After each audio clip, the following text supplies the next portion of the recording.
महासभेला संबोधित करण्यासाठी मराठा आरक्षण योद्धा आपल्या सर्वांचा बुलंद आवाज लढवय योद्ध्याला मी पाचारण करणार आहे. नियोजन मी केली आहे ते माननीय शिवश्री मनोज सरांना पाटील यांना मी विनंती करतो या विराट विषयाला महासभेला संबोधित करावं.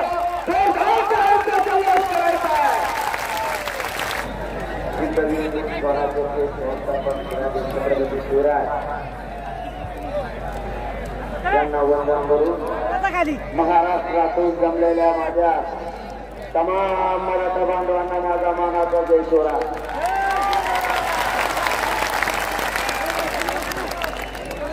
यांना समजा सांगाय कोणतरी तुम्ही कशाला बाहेर घ्यायला परत आणायला ते नेमके आपले आहेत का मला शब्द येईल बरं का. मग हा हे बी मराठीचे घेत ते आरक्षण घ्यायला शांत बसले.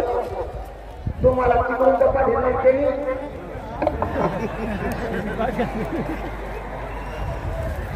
ते तर तुम्ही शांत बसा. आपल्या मराठा समाजाच्या मूळ मागण्या तुम्ही मी हे सांगतोय एक महिन्याचा नाव सांगतोय. आज आता सर्वांनी माझ्या गोरगरीब माझ्याच मराठ्यांना ऐकू द्या. आरक्षण नेमकं कुठे आहे, त्यांच्या लेकराचं भविष्य नेमकं कसं असणार आहे, मराठ्यांना आरक्षण नेमकं कोण देत नाही आणि न देण्याचं कारण काय हे ऐकण्यासाठी काना कोपऱ्यातून लाखो दर्शक मराठा इथं आलाय. तुम्ही आरडाओरडा करून विनाकारण डिस्टर्ब करू नका. तुम्हाला एक आरक्षण मिळालेलं असाव नसता तुम्ही आमच्या जातो मराठ्यांचे नसाव. तुम्हाला एकदाच सांगतो गप्प बसा. आणि तुम्ही जर मराठ्यांचे असाल तर जाग्यावर खाली बसतात. तुम्हाला काही त्रास झाला तरी जाग्यावर बसतात.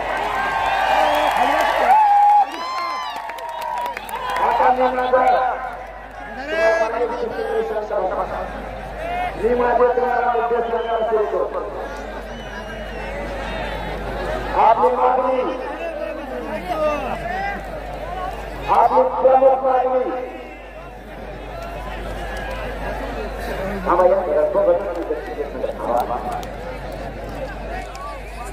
आपला प्रश्न तुम्ही करा. तुम्ही जागा खाली बसा. आता बंद करा. तुमच्या पाय पडला शेवट तुमची इच्छा करणे तुमच्या पाय पडा मग खाली बसा. आता शब्द महत्वाचा विषय सांगायला सुरू करतो. तुमच्याकडे शब्द होतो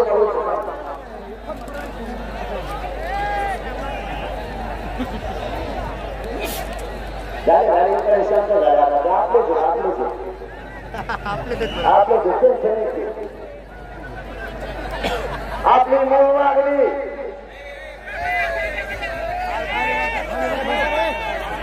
महाराष्ट्रातल्या मराठा समाजाला सरसकट कृती प्रमाणपत्र देऊन मराठा समाजाचा पोलिसमध्ये समावेश करावा.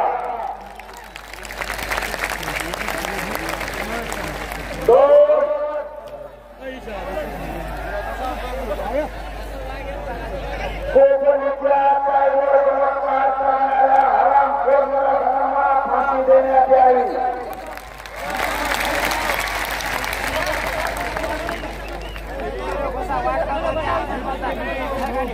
मराठा आरक्षणासाठी बलिदान दिलेल्या 45 बांधवांना सांगितलेल्या निधी आणि सरकारी नोकरी ज्या दर 10 वर्षाला आरक्षण दिलेल्या ओबीसी बांधवांचा सर्वे करण्यात यावा. तो करण्यात आलेला नाही. सर्वे करून प्रगत जाती बाहेर काढण्यात यावा. भाषण रेकॉर्डिंग करता YouTube ला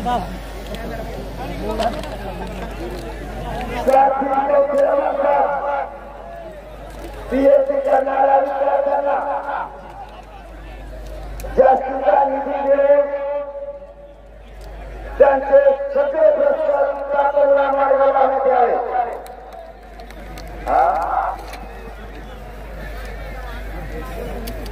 कोणाला